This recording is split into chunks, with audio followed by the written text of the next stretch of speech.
आज हम लोग बात करेंगे आईपीओ के बारे में जो आज ओपन है। ओपन है मतलब 10 तारीख के दिन में जिसके ओपन है जिसको आप अप्लाई कर सकते हैं। फर्स्ट आईपीओ आ रहा है Canara HSBC life life insurance से रिलेटेड आईपीओ है जिसकी प्राइस 106 रुपये का है। जीएमपी 10 रुपये की चल रही है। लिस्टिंग गेन 9% के आसपास देखने को मिल रहा है। फायर रेटिंग 2 की दिख रही थी। ये भी आईपीओ ठीक ठाक है 2 के फायर रेटिंग के साथ। सेकेंड आईपीओ होता है कैनरा रोबिको आईपीओ। ये 206 का 266 की प्राइस है। जीएमपी की इसकी चल रही है। एस्टिमेटेड लिस्टिंग गेन यहाँ पे देखने को अभी के हिसाब से जीएमपी के हिसाब से दिख रहा है 7.89% का। फायर रेटिंग 2 के। ये भी आईपीओ थोड़ा ठीक ठाक है, लेकिन ये दोनों से बेहतर जो आईपीओ आज के डेट में जिसको अप्लाई करने के लिए थोड़ा बेहतर रहेगा, रोबिन को रिसर्च आईपीओ फार्मास्यूटिकल से रिलेटेड है और अच्छी एक लीडिंग कंपनी है और इनके फंडामेंटल्स ठीक हैं। थोड़े से वैल्यूएशन के कंसर्न है। अगर इसके प्राइस की बात करें तो 485 का प्राइस आ रहा है। जीएमपी 100 की चल रही है और लिस्टिंग 20% के आसपास देखने को मिल रहा है अभी तक के अकॉर्डिंग। और फायर रेटिंग 4 के आ रहे हैं। तो फायर रेटिंग ये शो कर रहा था कि फंडामेंटल इसके स्ट्रॉन्ग है। चलिए इसके डिटेल देखते हैं। रोबिन को रिसर्च आईपीओ के डिटेल्स अगर देखे जाएं तो अभी करीब करीब फर्स्ट डे के अंदर ये 0.54x सब्सक्राइब हो चुका है। देन इसके जीएमपी के हाई लो को देखेंगे तो जीएमपी करीब करीब हमारा हाई पे खड़ा होता हुआ दिख रहा है। 100 रुपीज़ की जीएमपी आ रही है तो हाई पे खड़ा होता हुआ ये आईपीओ दिख रहा है। तो जीएमपी के आधार पे ये 2 दिनों में 20% का जीएमपी है। तो एक अप्लाई का पोजीशन यहाँ पे जीएमपी के अकॉर्डिंग बनता हुआ दिख रहा है। देन इसका सब्सक्रिप्शन डेटा पे आएंगे तो फर्स्ट डे के अंदर 9 तारीख के दिनों में 0.54x सब्सक्राइब यानी 54% के आसपास सब्सक्राइब हो गया है। एम्प्लॉय कैटेगरी में करीब 0.94x सब्सक्राइब हुआ है। रिटेल ने करीब 1.5 गुना के आसपास सब्सक्राइब कर चुके थे। तो रिटेल का सब्सक्रिप्शन फर्स्ट डे में अट्रैक्टिव दिख रहा है और 1.43x सब्सक्राइब कर चुके थे। तो रिटेल मान के चल रहे हैं कि थोड़े से रुझान इनके अच्छे और फंडामेंटल भी स्ट्रॉन्ग दिख रही है। अब आते हैं क्यूआईबी पे सीधा। क्यूआईबी पे अगर 9 तारीख के दिन में अगर डेटा को देखें तो क्यूआईबी करीब 0.47x सब्सक्राइब कर चुकी है यानी 27% के आसपास सब्सक्राइब कर चुकी है। तो कोई अभी थोड़ा ढीला है बोल सकते हैं फर्स्ट डे में, लेकिन इसके रुझान थर्ड डे में तेजी से बढ़ते हुए देखने को मिलते हैं। एनआईएन में देखेंगे तो एनआईएन में 0.49x सब्सक्राइब किया और एनआईएन में अगर कैटेगरी वाइज देखेंगे बिग एंड स्मॉल तो स्मॉल 0.66x सब्सक्राइब किया है, बिग 0.40x सब्सक्राइब किया है। तो दोनों के कैटेगरियों में फर्स्ट डे के रुझान इसके सब्सक्रिप्शन डेटा ठीक ठाक देखने को मिल रहे हैं और जीएमपी ठीक ठाक देखने को मिल रहे हैं। दोनों चेकलिस्टों में पास होती हुई दिख रही है। रोबिन को रिसर्च में अगर एंकर इन्वेस्टर की बात करें जो क्यूआईबी कैटेगरी के अंदर ही आता है, करीब करीब 30% के आसपास 49 टू 50% के क्यूआईबी के कोटा के अकॉर्डिंग, तो यहाँ 32 एंकर इन्वेस्टर यहाँ देखने को मिल रहे हैं और कभी करीब अमाउंट यहाँ पे लगता हुआ देखने को मिल रहा है 619 करोड़ के आसपास। तो क्यूआईबी में देखा जाए तो नाम थोड़े से ठीक ठाक दिख रहे हैं। एचडीएफसी लाइफ आपको देखने को मिल रहा है। कैनरा और रोबिन को मैन्युफैक्चरिंग फंड भी दिख रहा है। तो जिस तरह के फंड है, कोटक कोटक भी देखने को मिल रहा है। थोड़ा सा पॉपुलर नाम एचडीएफसी देखने को मिल रहा है। तो नाम ठीक ठाक दिख रहे हैं और एंकर इन्वेस्टर भी के लिस्ट भी अच्छे बड़े आ रहे हैं।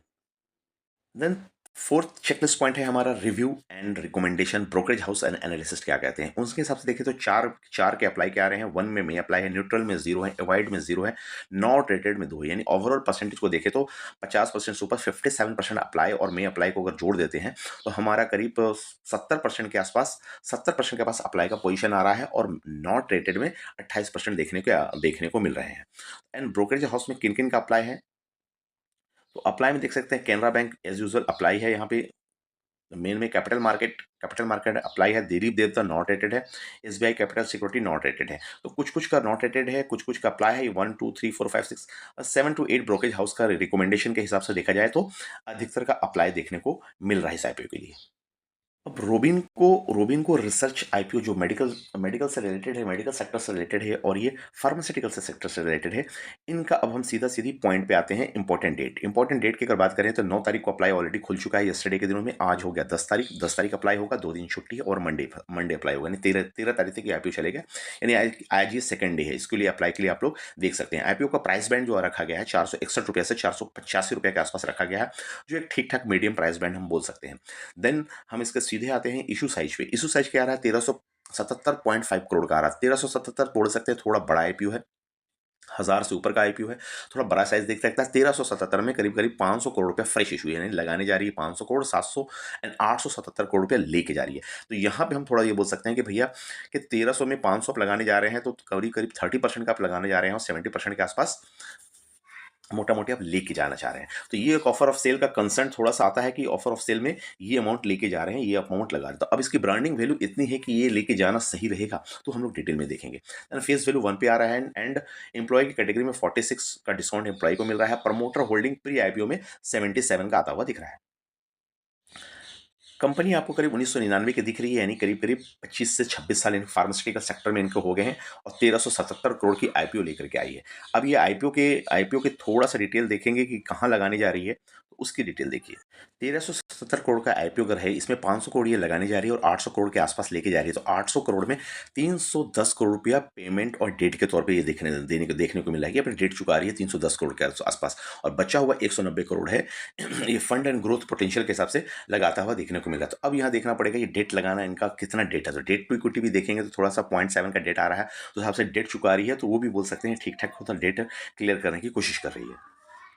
अबाउट दी कंपनी अगर 2 मिनट इसके व्यू करें, रोबिन को रिसर्च आईपीओ करती क्या, फार्मास्यूटिकल से फॉर्मूला फॉर्मेशन कंपनी है, फार्मास्यूटिकल से रिलेटेड आर एंड डी पे काम कर रही है, इनोवेशन पे काम कर रही है एंड ग्रोइंग एंड पोर्टफोलियो पे है, स्पेशलिटी है, ड्रग्स ड्रग्स ड्रिवन है, कॉम्बिनेशन प्रोडक्ट। तो ओवरऑल देखा जाए तो फार्मास्यूटिकल इसकी बिजनेस देखा जाए थोड़ा सा, तो यूनाइटेड स्टेट है making unique among Indian pharmaceutical player के हिसाब से ये बेहतर है। चलिए थोड़ा सा व्यू डालें इस पे। बिटवीन 2023 और 25 के फिस्कल ईयर के अकॉर्डिंग देखे जाएंगे तो इंडिया फास्ट ग्रोइंग कंपनी में फार्मूलेशन के हिसाब से आ रही है। इनकी जो ग्रोथ है, रेवेन्यू ग्रोथ देखिएगा 23 और 25 के बीच 75% से रेवेन्यू ग्रोथ हुआ है, this is 7 times the higher than the industrial average. तो ये एक एडेड एडवांटेज है इनको देखने को मिला, रेवेन्यू ग्रोथ अच्छा, सेल्स ही अच्छा कर पा रही है। देन दूसरा की पॉइंट देखेंगे तो इंडिया में टॉप 12 कंपनीज के अंतर्गत ये आती है ये। देन इसके बिजनेस का अंदाजा इस हिसाब से लगा सकते हैं कि 70 प्रोडक्ट हैं, 70 प्रोडक्ट के हिसाब से 87 और सॉरी कमर्शलाइज है, 87.4% product and already 66 product in USA में है। अब इसमें से अगर देखा जाए तो 25% product holding, 75%, 25% of market share of value.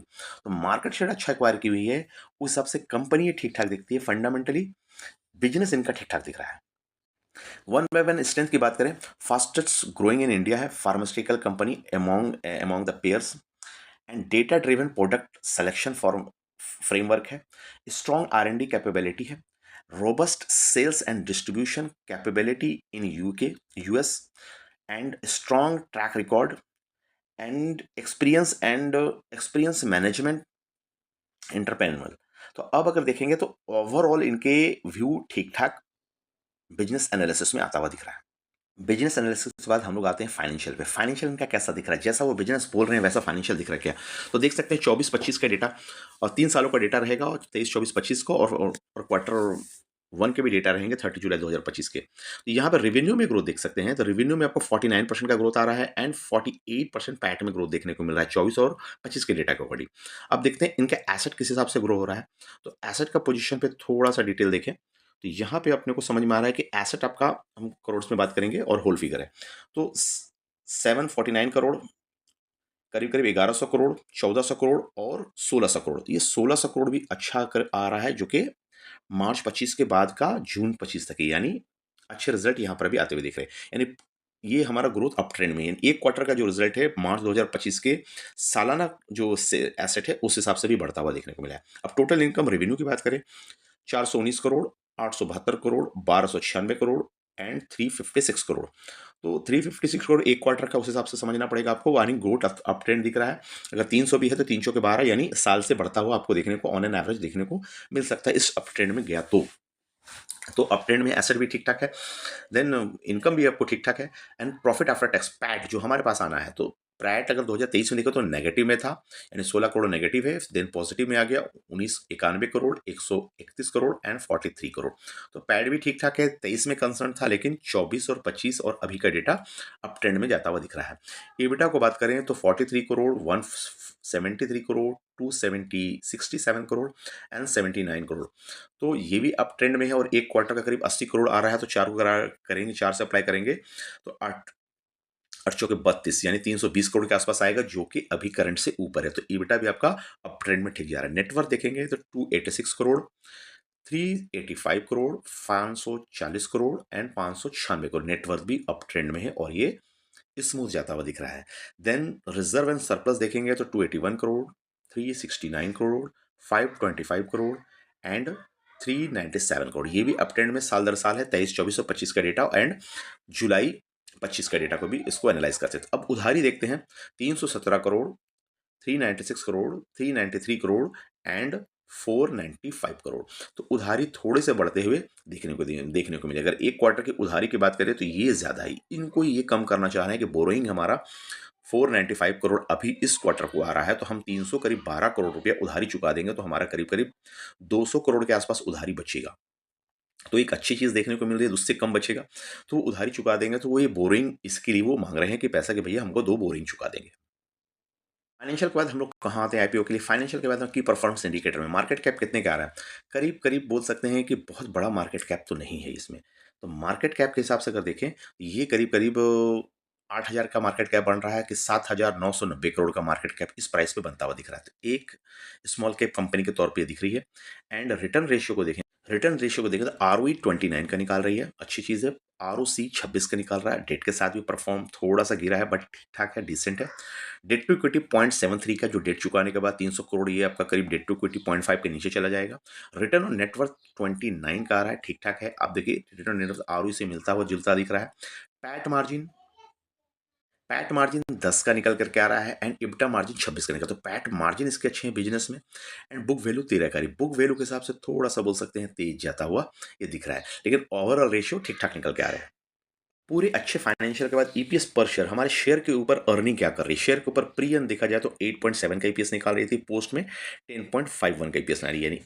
यानी शेयर के ऊपर अर्निंग हमने 10 रुपए के आसपास ही कर, ₹10.5 के आसपास करती हुई दिख रही है। पी शेयर के ऊपर अर्निंग का प्राइस टू अर्निंग रेशियो क्या आ रहा है, प्राइस टू अर्निंग पी कितने के दे रहे हैं इसको। 55 का पी पे प्री है, पोस्ट 46 का पी है। तो 46 का पी थोड़ा सा सिंगल शॉट में बोले 20, 40, 60 तो हमारा रेंज के ऊपर आ रहा है, 40 से भी ऊपर, यानी हायर लेवल पे पी जाता हुआ दिख रहा है। बट इसको पेयर से कंपैरिजन करना पड़ेगा। अभी तो सिंगल शॉट में लग रहा है कि हायर साइज है।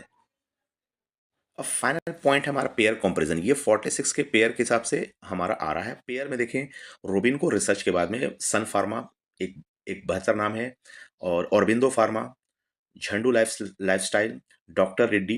तो हम सन फार्मा और ऑरबिंदो से कंपैरिजन करते हैं तो हमारा P46 का आ रहा है, सन फार्मा का P34 का आ रहा है, ऑरबिंदो का 18 का आ रहा है, और जितने भी पी इन्होंने RDRHP का अकॉर्डिंग दी हैं सभी के P30 के नीचे आ रहे हैं। एलेम्बिक फार्मा को भी पकड़े हैं तो 30 का पी आ रहा है। तो सभी को देखें, सन फार्मा को देखें तो सबसे लीडिंग पी 34 का आ रहा है। 34 से 46 यानी बोल सकते हैं 25 से 30% आप मार्केट से हाई पी पे लेके आ रहे हैं। तो वो वैल्यूएशन थोड़ा सा कंसर्न यहाँ बनता हुआ देखने को मिल रहा है। ईपीएस तो चलिए ठीक है, 8 का ईपीएस है। सन फार्मा का इतने ईपीएस निकालने के बावजूद भी 46 45 का ईपीएस है। अरबिंदो का 59 का ईपीएस है। झंडू का 44 का ईपीएस है। तो ईपीएस के हिसाब से आपके ईपीएस कम है और उनके पी ज़्यादा हैं, हायर वैल्यूएशन पे ला रहे हैं, यानी अपने आप के जितने भी इनकी ब्रांडिंग है, जितनी भी 20 साल के एक्सपीरियंस है, कैश कर रहे हैं और कुछ पैसा लेके जा रहे हैं। तो हम यहाँ बोलेंगे फंडामेंटल आप ठीक है, ग्रोथ अच्छा कर रहे हैं, ग्रोथ अच्छा दिखा रहे हैं। एक छोटी कंपनी है, स्मॉल कैप के हिसाब से 7,000 की मार्केट कैप की, तो वहाँ ग्रोथ पोटेंशियल आपको देखने को मिलता है। लेकिन P46 से तुरंत लिस्टिंग होने के बाद 20% लिस्टिंग गेन दे दिया ये, तो ये पी उठ के चला जाएगा 50 के बाद इसको आगे कंट्रोल करना थोड़ा सा मुश्किल होगा। तो उस हिसाब से लिस्टिंग गेन ये देगा, लेकिन लॉन्ग टर्म के हिसाब से ये स्टॉक थोड़ा सा नीचे आता हुआ दिख सकता है। चूंकि पी को अगर ये बैलेंस करेगा तो पेयर और मार्केट के पेयर एग्जिस्टिंग प्लेयर के अकॉर्डिंग, तो उस हिसाब से इसको देख सकते हैं। तो हमने सभी पॉइंट पे इस स्टॉक का डिस्कशन दे दिया है। आप लोगों का एनालिसिस कैसा लगा कमेंट्स में जरूर बताएं। इसको अप्लाई करने के लिए है तो 4 फायर रेटिंग है, तो सिंगल शॉट में मैं बोलूंगा अप्लाई कर सकते हैं। This is my personal opinion. मैं अप्लाई करने जाऊंगा और इसमें लिस्टिंग गेन मिल सकता है अगर ये आईपीओ मुझे अलॉटमेंट हुआ तो। अभी रिटेल का पार्टिसिपेशन देखा जाए तो 3x के आसपास है, तो रिटेल भी थोड़ा और बढ़ सकते हैं। तो अभी 3 लोगों में 1 लोगों को मिलने के चांसेस इसमें दिख रहे हैं। तो चांसेस भी इसमें थोड़ा कम बनेगा, चूंकि आईपीओ के जो साइज हैं छोटे हैं। आईपीओ के जो इशू साइज है छोटे हैं, करीब 1300 करोड़ के आसपास का इशू साइज है। उस हिसाब से इसको देख सकते हैं। एंड ये स्टॉक ओवरऑल सेक्टर वाइज भी ठीक ठाक देखने को मिल रहा है। थैंक यू फ्रेंड्स, मिलते हैं अगले वीडियो में, तब तक के लिए बाय बाय।